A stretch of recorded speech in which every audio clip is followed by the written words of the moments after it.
Hello दोस्तों, स्वागत है आपका हमारे YouTube channel study with SK classes में। देखिए दोस्तों, आज हम करेंगे जीके जीएस का स्टैटिक जीके जो होता है उसका क्वेश्चन आंसर का टेस्ट सीरीज, जो कि हम आपको स्पीडी की रेलवे स्पीडी की जो बुक होती है उससे सॉल्व करवा रहे हैं। ये आपका 11वां टेस्ट सीरीज होगा दोस्तों। इसमें दोस्तों हम लोग ट्रिक और विथ मैप के साथ आपको क्वेश्चन सॉल्व कराएंगे। और दोस्तों, आपको अगर ये हमारा वीडियो पसंद आएगा तो प्लीज़ हमारे चैनल को सब्सक्राइब कर लीजिएगा और वीडियो को लाइक कर दीजिएगा। चलिए दोस्तों, शुरू कर लेते हैं। पहला क्वेश्चन है आपका, भारत ने ओलंपिक खेलों में प्रथम स्वर्ण पदक किस वर्ष जीता था। आपको ये बताना है कि जो ओलंपिक खेल होते हैं उसमें भारत ने पहली बार स्वर्ण पदक कब जीता था। तो देखिए 4 ऑप्शन दिए हैं, इसमें से आपको बताना है कौन सा ऑप्शन सही होगा। तो देखिए दोस्तों, भारत की टीम जो है ने सबसे पहले 26 मई 1928 को पहली बार अपना स्वर्ण पदक जीता था। और वो किस खेल के लिए दोस्तों, तो वो हॉकी के लिए। हॉकी की टीम ने, भारत की हॉकी की टीम ने 26 मई 1928 को पहली बार स्वर्ण पदक जीता था। और दोस्तों तभी से 1928 से लेकर 1956 तक, 1956 ईस्वी तक, 28 से 56 तक लगातार हॉकी की टीम ने 6 बार, कितनी बार, 6 बार स्वर्ण पदक जीता था। और दोस्तों जो उस टाइम हॉकी के जो एक प्लेयर थे जिनका नाम आप लोग सभी लोग जानते होंगे, मेजर ध्यानचंद, इनको अंतर्राष्ट्रीय खेल जगत का जो है स्टार खिलाड़ी तभी से माना जाने लगा। और इनको क्या कहा जाने लगा तभी से दोस्तों, हॉकी का जादूगर। देखिए दोस्तों, जब भारत ने हॉकी का जो टूर्नामेंट था उसको जीता था, उस समय का एक तस्वीर हम आपको दिखा देते हैं। देखिए दोस्तों, एक तस्वीर जो हॉकी की उस टाइम टीम थी, हॉकी गेम की उस टाइम की एक टीम जो भारतीय टीम है। नेक्स्ट क्वेश्चन देख लेते हैं दोस्तों। स्वर्ण मंदिर का संबंध किस धर्म से है, आपसे पूछा जा रहा है क्वेश्चन। स्वर्ण मंदिर का संबंध किस धर्म से है। तो देखिए 4 ऑप्शन दिए हैं। देखिए दोस्तों, स्वर्ण मंदिर कहाँ स्थित है और किसने बनवाया, ये भी आपके लिए काफ़ी महत्वपूर्ण होता है क्वेश्चन।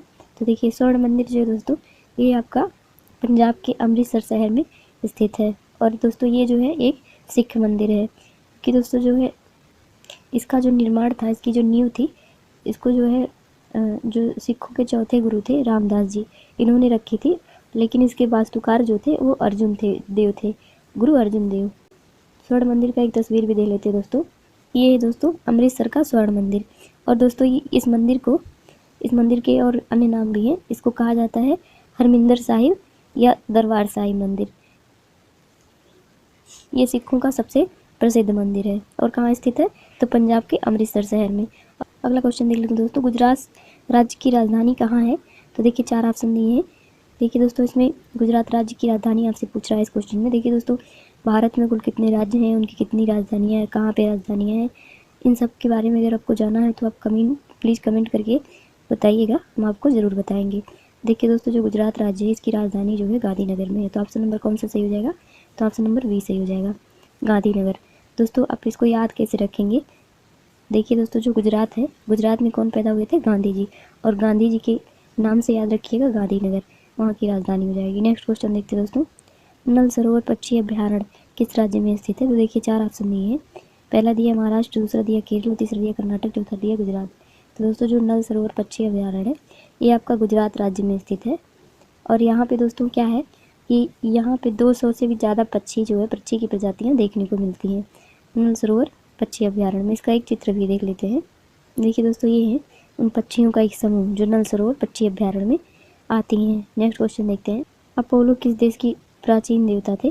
तो देखिए 4 ऑप्शन दिए हैं। पहला दिया आपका फ्रांस के, दूसरा दिया मिस्र, तीसरा दिया यूनान और चौथा दिया जर्मनी। तो देखिए दोस्तों, जो अपोलो थे ये जो है यूनान के एक प्राचीन देवता थे। ऑप्शन नंबर आपका सी सही हो जाएगा। ऑप्शन नंबर कौन सा सी जाएगा, सी सही हो जाएगा। देखिए दोस्तों, जो अपोलो थे ये जो है प्राचीन देवता थे। इनका जो है मतलब काफ़ी फेमस थे किन क्षेत्रों में। तो चलिए आपको चित्र के माध्यम से हम आपको दिखाते हैं। इनके देवता अपोलो की एक चित्र है। देखिए किस चीज़ के देवता थे। तो देखिए ये संगीत के, कविता के, कला के, वाणी के, तीरंदाजी के, प्लेग के, चिकित्सा के, सूर्य प्रकाश और ज्ञान के देवता थे। मतलब इतने ढेर सारे चीज़ों के ये देवता माने जाते हैं। नेक्स्ट क्वेश्चन देखते हैं दोस्तों। शिखा की रचनाकार कौन है। तो देखिए दीप शिखा के जो रचनाकार हैं इनके बारे में आपको बताना है। देखिए दोस्तों, दीप शिखा जो है एक कविता संग्रह है जिसमें गीत को कविता के माध्यम से लिखा गया है। किसका रचना है दोस्तों? ये महादेवी वर्मा का है। ऑप्शन नंबर डी सही हो जाएगा। महादेवी वर्मा दोस्तों ये जो है आपकी छायावादी कवियों में से एक महत्वपूर्ण कवि थी। नेक्स्ट क्वेश्चन देखते हैं। कांडला बंदरगाह कहाँ स्थित है, आपको बताना है। तो देखिए 4 ऑप्शन दिए हैं। पहला दिया आपका महाराष्ट्र, दूसरा दिया गुजरात, तीसरा दिया केरल और चौथा दिया कर्नाटक। जो दोस्तों कांडला बंदरगाह है ये आपका गुजरात राज्य में स्थित है। ऑप्शन नंबर कौन सा सही हो जाएगा? तो ऑप्शन नंबर आपका डी सही हो जाएगा। कांडला बंदरगाह का जो स्थिति है गुजरात राज्य में वो देख लेते हैं दोस्तों। देखिए दोस्तों ये है आपका गुजरात राज्य पूरा, और यहाँ पे यह कच्छ की खाड़ी, कच्छ का रण यहाँ पे स्थित है। ये जो रेड कलर में मार्क दिख रहा है ये है आपका कांडला बंदरगाह। जो दोस्तों कांडला बंदरगाह है इसके बारे में और भी क्वेश्चन पूछा जाता है। ये दोस्तों किस प्रकार का बंदरगाह है? तो ये एक ज्वारी बंदरगाह है। और दोस्तों ये जो है ये दोस्तों बिना मशीनरी के चलने वाला बंदरगाह है, क्योंकि जब ज्वार भाटा आती है तो जो जहाज़ें यहाँ पे खड़ी रहती हैं वेटिंग में वो तैर के अपने आप तट पे आ जाती हैं, इसलिए यहाँ पे किसी मशीनरी की आवश्यकता नहीं है। और वर्तमान में दोस्तों कांडला बंदरगाह का नाम बदल के दीनदयाल बंदरगाह कर दिया गया है। क्या किया गया है? दीनदयाल बंदरगाह। ये भी काफ़ी इम्पोर्टेंट क्वेश्चन है दोस्तों, ये आपको याद होना चाहिए। नेक्स्ट क्वेश्चन देख लेते हैं दोस्तों। वर्तमान में पांचाल को किस नाम से जाना जाता है? देखिए पांचाल नाम से एक राज्य था, नगर था, उसको इस टाइम किस नाम से जाना जाता है ये आपको बताना है। तो देखिए 4 ऑप्शन दिए हैं। पहला हरियाणा, दूसरा दिया पंजाब, तीसरा दिया आपका उत्तर प्रदेश और चौथा दिया आपका जम्मू कश्मीर। तो जो पांचाल है दोस्तों ये पहले जो है अभी जो है पांचाल को पंजाब कहा जाता है। ऑप्शन नंबर बी सही हो जाएगा। देखिए दोस्तों उत्तर प्रदेश का पहले क्या नाम था? इसके 3 नाम थे 1800 के बाद की ईस्वी से 1900 तक। इसके अलग अलग नाम क्या थे 1950 तक? आप कमेंट करके बताइएगा। नेक्स्ट क्वेश्चन देखते हैं। किस देश के पास परमाणु कार्यक्रम नहीं है, मतलब परमाणु संयंत्र नहीं है, ये बताना है। तो देखिए पहला दिया भारत, दूसरा दिया पाकिस्तान, तीसरा यूएसए और चौथा दिया है डेनमार्क। तो जो दोस्तों आपका डेनमार्क है इसके पास जो है परमाणु कार्यक्रम नहीं है। ऑप्शन नंबर डी सही हो जाएगा। और दोस्तों भारत के पास भी है, पाकिस्तान के पास भी है और यूएस के पास भी है। नेक्स्ट क्वेश्चन देखते हैं। Harry Potter and the goblet of fire के लेखक कौन है?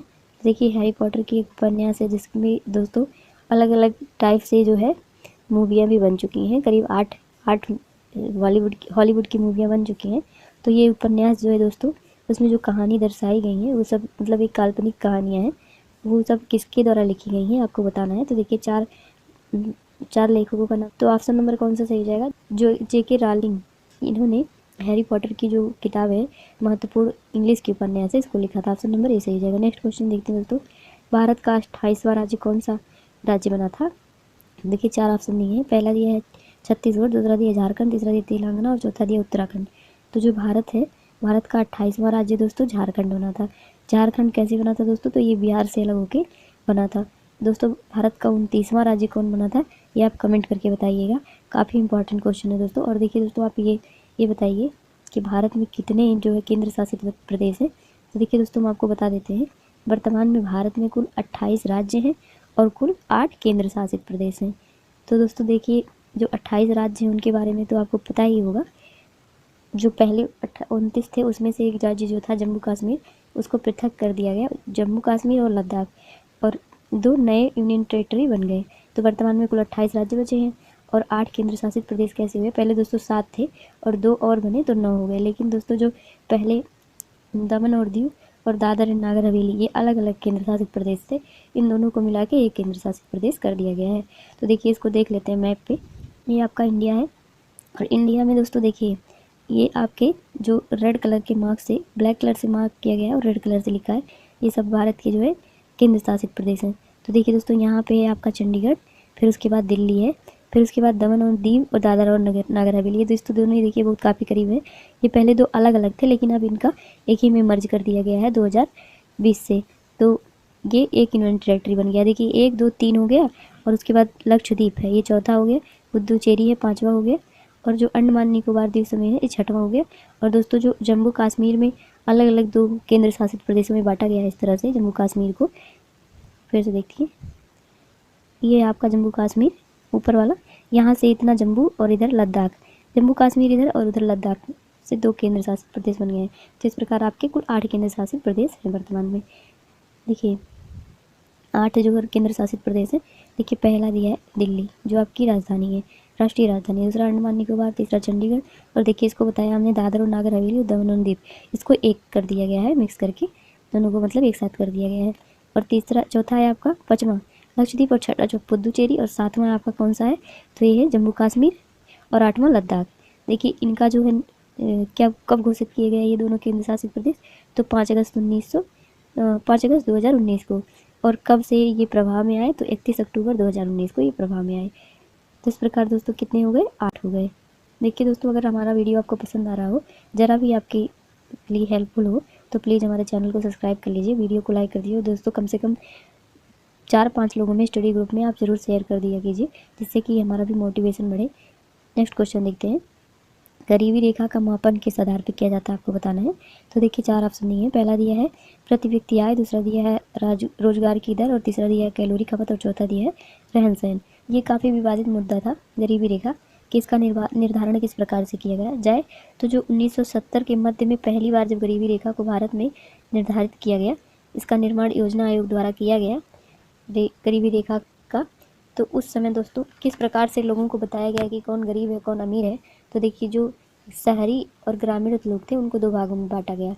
जो ग्रामीण लोग हैं उनके लिए दोस्तों ये निर्धारित किया गया कि अगर कोई वयस्क है और उसका जो है दोस्तों 2400 कैलोरी से कम अगर उसको ऊर्जा वाली दैनिक जो खाद्य पदार्थ है अगर प्राप्त हो रहे हैं, तो गरीबी रेखा से नीचे होगा। और शहरी क्षेत्र के लिए कितना निर्धारित किया गया, तो शहरी क्षेत्रों के वयस्क के लिए 2100 किलो कैलोरी जो है 2100 कैलोरी दैनिक खाद्य पदार्थों का आधार बनाया गया।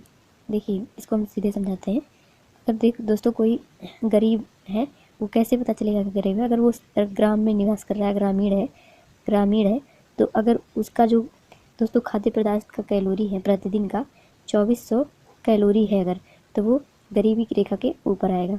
और अगर ये शहर की बात की जाए, ये तो ग्रामीण का हो गया, अगर शहरी कोई युवक है और इसको 2100 कैलोरी से कम मिल रहा है, 2100 कैलोरी से कम मिल रहा है, तो गरीबी रेखा के नीचे आएगा। और अगर 2100 कैलोरी तक मिल रहा है तो वो गरीबी रेखा के ऊपर आ जाएगा। तो इस प्रकार आपका कौन सा ऑप्शन सही होगा दोस्तों, तो ऑप्शन नंबर सी सही हो जाएगा, कैलोरी खपत के आधार पर। नेक्स्ट क्वेश्चन देखते हैं दोस्तों, शक संवत पर आधारित राष्ट्रीय पंचांग का प्रथम महीना कौन सा होगा। तो देखिए आपको ये बताना है कि जो हिंदी का महीना होता है इसके बारे में, तो सबसे पहला महीना हिंदी का कौन सा होगा। तो देखिए जो चैत का महीना होता है दोस्तों, यहाँ से शुरू होता है हिंदी का महीना, ऑप्शन नंबर कौन सा सही हो जाएगा, सी। और सबसे अंतिम महीना कौन सा होता है, तो ये होता है आपका फाल्गुन, ऑप्शन नंबर ए इसका। नेक्स्ट क्वेश्चन देखते हैं, टेटनस किसके संक्रमण के कारण होता है, आपको बताना है। देखिए 4 ऑप्शन दिए हैं, पहला बैक्टीरिया, दूसरा विषाणु, तीसरा प्रोटोजोआ, चौथा दिया फफूंद। तो जो टेटनस है दोस्तों ये आपका बैक्टीरिया के कारण होता है।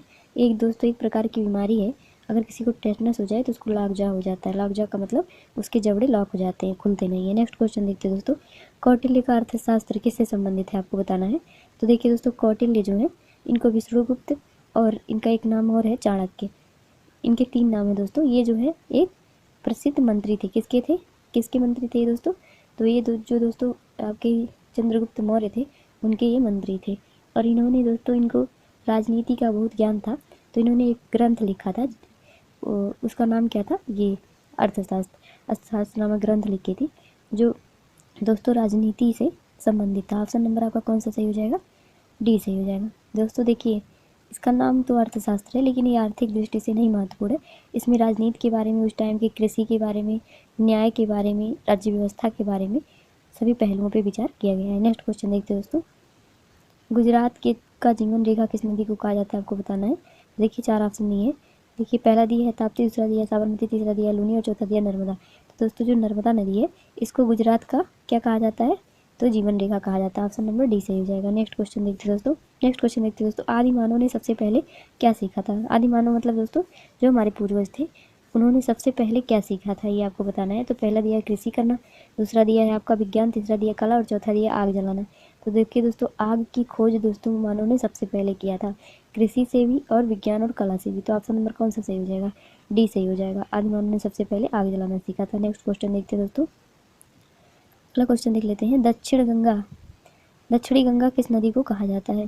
तो देखिए दोस्तों जो दक्षिणी गंगा है ये आपका कौन सी नदी कहलाती है, जल्दी से बताइए। तो ये गोदावरी नदी कहलाती है, ऑप्शन नंबर बी। और दक्षिणी गंगा ये पूछ रहा है, और जो दोस्तों आपका बूढ़ी गंगा किसे कहा जाता है, ये भी क्वेश्चन पूछा जाता है, तो कावेरी को बूढ़ी गंगा कहा जाता है। दक्षिणी गंगा गोदावरी को क्यों कहा जाता है दोस्तों, देखिए जो उत्तर भारत की नदियाँ हैं उसमें जो है सबसे बड़ी गंगा नदी है। गंगा नदी की लंबाई कितनी है दोस्तों, आप कमेंट करके बताइएगा। तो दोस्तों देखिए दक्षिण भारत में भी जितनी भी नदियाँ हैं उसमें सबसे बड़ी गोदावरी है, इसी बेस पे इसको दक्षिण की गंगा कहा जाता है। नेक्स्ट क्वेश्चन देखते हैं दोस्तों, इंडिया हाउस कहाँ स्थित है, आपको बताना है। तो देखिए 4 ऑप्शन दिए हैं, आपको बताना है कि जो इंडिया हाउस है कहाँ स्थित है। तो जो दोस्तों आपका ब्रिटेन है, ब्रिटेन में स्थित है इंडिया हाउस। ऑप्शन नंबर कौन सा सही हो जाएगा आपका, बी। नेक्स्ट क्वेश्चन देख लेते हैं दोस्तों, 42वां संविधान संशोधन अधिनियम किस वर्ष पारित किया गया। देखिए दोस्तों जो 42वां संविधान संशोधन अधिनियम है ये दोस्तों आपका 1976 में पारित किया गया। ऑप्शन नंबर डी सही हो जाएगा। इस संविधान संशोधन को दोस्तों मिनी संविधान भी कहा जाता है। मिनी संविधान क्यों कहा जाता है दोस्तों, क्योंकि इस संविधान संशोधन में कई सारे संविधानों में जो है बदलाव किए गए। नेक्स्ट क्वेश्चन देखते हैं, निम्नलिखित में से कौन सा एक कार्यरत व्यक्ति संसद के सदस्य नहीं होते हुए भी संसद की कार्यवाही में भाग ले सकता है। देखिए कौन सा ऐसा व्यक्ति है जो संसद का तो सदस्य नहीं होता है लेकिन वो तब भी संसद की कार्यवाही में भाग ले सकता है, तो ये है आपके महान्यायवादी। ऑप्शन नंबर बी सही हो जाएगा। नेक्स्ट क्वेश्चन देखते हैं दोस्तों, भारतीय संविधान की प्रस्तावना में धर्मनिरपेक्ष, समाजवादी और अखंडता शब्द किस संविधान संशोधन के द्वारा जोड़ा गया। तो देखिए दोस्तों भारतीय संविधान की प्रस्तावना में धर्मनिरपेक्ष, आर्थिक, सामाजिक एवं अखंडता, समाजवादी और अखंडता शब्द जो है संविधान की 42वें संशोधन द्वारा जोड़ा गया। देखिए जो 42वां संविधान संशोधन 1976 में हुआ था, इसके द्वारा जो है भारतीय संविधान की प्रस्तावना में पहली बार और आखिरी बार संशोधन किया गया। और संशोधन के द्वारा क्या जोड़ा गया, संशोधन के द्वारा धर्मनिरपेक्ष शब्द, समाजवादी और अखंडता शब्द को जोड़ा गया। नेक्स्ट क्वेश्चन देखते हैं दोस्तों, किस संविधान संशोधन के द्वारा मतदाता की आयु सीमा को 21 से घटाकर 18 वर्ष कर दी गई। तो देखिए 4 ऑप्शन नहीं, आपको ये बताना है कि कौन सा ऑप्शन सही हो जाएगा। तो ऑप्शन नंबर आपका जो दोस्तों 24 नंबर क्वेश्चन है इसका सही हो जाएगा सी। 61वां संविधान संशोधन जो था इसके द्वारा दोस्तों जो है 21 वर्ष की आयु सीमा को घटाकर 14 वर्ष कर दिया गया मतदान देने का। नेक्स्ट क्वेश्चन देखते हैं, केंद्रीय नमक और समुद्री संस्थान अनुसंधान संस्थान कहाँ स्थित है। देखिए दोस्तों जो केंद्रीय अनुसंधान संस्थान है, भारतीय अनुसंधान संस्थान है, जितने भी दोस्तों रिसर्च सेंटर है चाहे वो सेंट्रल के हो स्टेट के हो, सबका पूछा जाता है दोस्तों ये कहाँ स्थित है। तो देखिए इसमें आपको रसायन अनुसंधान संस्थान बताना है कहाँ स्थित है। देखिए 4 ऑप्शन दिए, पहला दिया है सूरत, दूसरा दिया भुज, तीसरा दिया है अहमदाबाद और चौथा दिया है भावनगर। तो देखिए दोस्तों ये जो है केंद्रीय नमक और समुद्री रसायन अनुसंधान संस्थान जो है आपका दोस्तों ये स्थित है आपका भावनगर में। भावनगर में ऑप्शन नंबर डी सही हो जाएगा। नेक्स्ट क्वेश्चन देखते हैं, सिंधु घाटी के सबसे महत्वपूर्ण बंदरगाह लोथल किस नदी पर स्थित है, आपको बताना है। तो जो दोस्तों सिंधु घाटी है इसका सबसे प्रमुख बंदरगाह है, ये सही हो जाएगा भोगवा नदी पर। नेक्स्ट क्वेश्चन देख लेते हैं दोस्तों, लज्जा पुस्तक के लेखक कौन है। तो देखिए 4 ऑप्शन दिए हैं, पहला दिया है तस्लीम नसीर और दूसरा दिया है सलमान रुश्दी और तीसरा दिया है नायपाल और चौथा दिया है इस्पाल। तस्लीम नसरीन लज्जा पुस्तक के लेखक हैं। नेक्स्ट क्वेश्चन देख लेते हैं दोस्तों, भारतीय संविधान में न्यायिक पुनरीक्षण किस देश के संविधान से लिया गया है। तो देखिए 4 ऑप्शन दिए हैं, पहला दिया इंग्लैंड, दूसरा दिया फ्रांस, तीसरा दिया अमेरिका और चौथा दिया जर्मनी। तो जो भारतीय संविधान में न्यायिक पुनरीक्षण का जो अनुच्छेद है दोस्तों ये कहाँ के संविधान से लिया गया, आपको ये बताना है। तो ये आपका अमेरिका के संविधान से लिया गया है। ऑप्शन नंबर आपका सी सही हो जाएगा। नेक्स्ट क्वेश्चन देखते हैं दोस्तों, लोकसभा के अधिवेशन चलाने के लिए कोरम कितना होता है। तो देखिए आपको ये क्वेश्चन कमेंट करके बताना है कि लोकसभा के अधिवेशन चलाने के लिए कोरम कितना होना अनिवार्य है। देखिए दोस्तों हमने कुल 28 क्वेश्चन का टेस्ट सीरीज लगाया है, जो उम्मीद है आपको पसंद आया होगा। अगर आपको हमारा वीडियो पसंद आया हो तो प्लीज़ हमारे चैनल को सब्सक्राइब कर लीजिए, वीडियो को लाइक कर दीजिए और दोस्तों वीडियो को कम से कम 5 लोगों में शेयर कर दीजिए कीजिए। धन्यवाद दोस्तों।